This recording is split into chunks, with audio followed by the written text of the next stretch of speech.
From a distorted point of view, the cruiserweight division is begging for unification and begs the question, is a Chris Billam-Smith Opetaia Unification possible in 2025?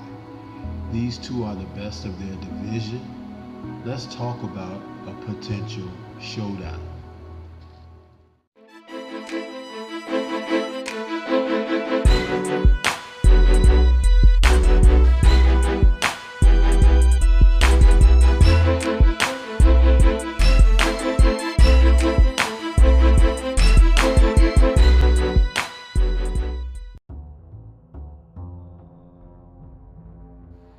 The cruiserweight division is beginning to heat up, and with two major names and a third that's on the way, you have to consider what boxing has to look forward to.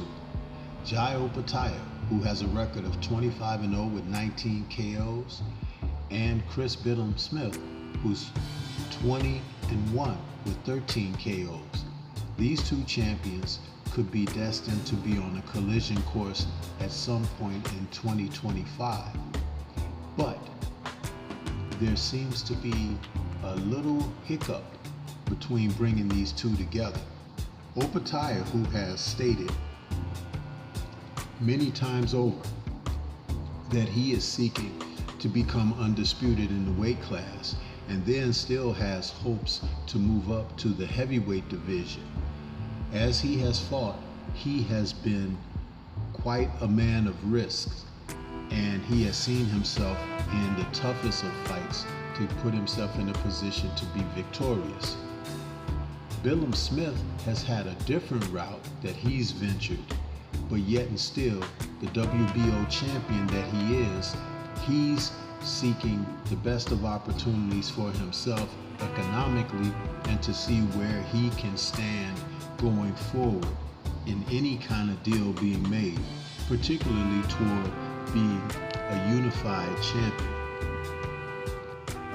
Opetaia, who is 29 years of age and fighting out of Australia, is a southpaw who has a boxer puncher and he has a get after it disposition in the ring. He's the type of man that will not lay back. He will go for it, but not recklessly, but just with the desire of imposing himself on the fight. Billam-Smith has had a different path, and as I stated before, as he's known as the gentleman, he's not so gentleman-like in the ring. He's a rough and tumble type fighter that will always give forth a studious effort. He's 34 years of age, from the UK, and he has had an opportunity to win the title in the ring from someone who he was very familiar with, and that was Lawrence Okolie back in May of 2023. He had Okolie down in the 4th, 10th, and 11th rounds. It was an ugly fight, but Billam-Smith, who's 6'3", was able to impose himself on Okolie, running Okolie from the cruiserweight division up to the bridgerweight. Now, Opetaia, who has also had tests in the ring, has seen himself in there with the likes of Marius Briedis, and those fights that he had with Briedis were very grueling.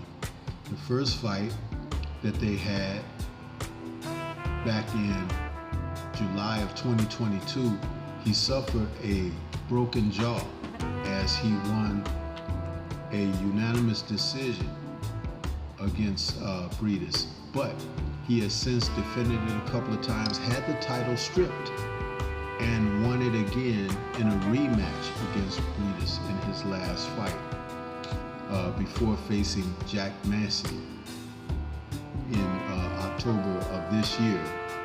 Briedis retired after that second fight with Opetaia and has gone out on his shield, so to speak, because losing to Opetaia was not something to hang your head on. The man is a good fighter. He's operating on potential greatness. Billam-Smith winning his title has improved with title defenses and has elected to wait or play the waiting game as far as unifying. And I can understand that. To establish himself as a champion is first and foremost.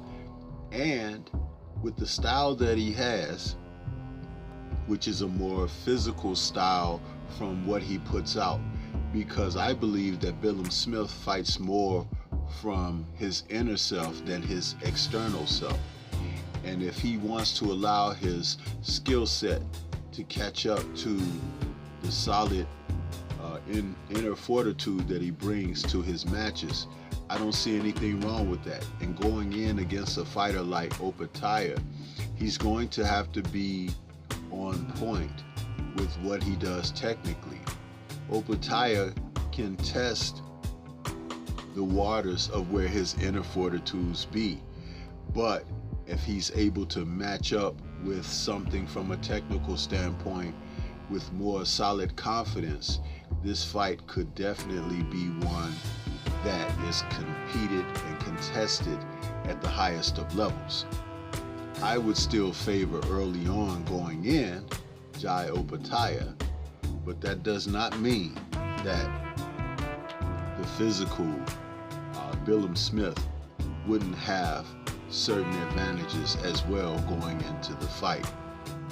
Now, rounding out the fighters that they've defeated over their last couple of fights, the fight that Billam-Smith won with his rematch against Shareable, that established something very significant for Heat, because Shareable, who had defeated him earlier, in this fight, there was something about Shareable in June of 2024 when they met up that he just would not open up and allow himself to fight. He was covering up a great deal at a time. He did not opt to box and use range and a jab and the athleticism that he had advantages in those departments. What that told me was the pressure that Billam-Smith applied and how serious that he came in regarding about the improvements he had made from the first time around when they faced each other were not all of the same type of deal. So Opetaia, equally impressive in his rematch against Maris, he didn't come away with a broken jaw this time, and so that meant that he fought a better fight. But Maris did come on in those later rounds where Opetaia seemed to expend a great deal of energy early on. All in all, this is the most solid of unification matches that can be made in boxing today. And I believe the two gentlemen would give us one heck of a fight. So if it be pushed into 2025, I embrace that.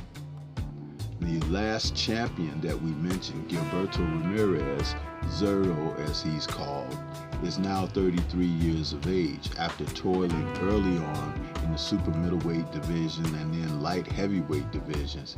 He's moved up to the cruiserweight, and he is a name and a fighter that's 46-1 with 30 KOs that either of these men could look to unify against as well. But what do you think? This is Stormy B-Man. Shout out to the mighty LDBC and Liberated Perspective, a third eye view of the world.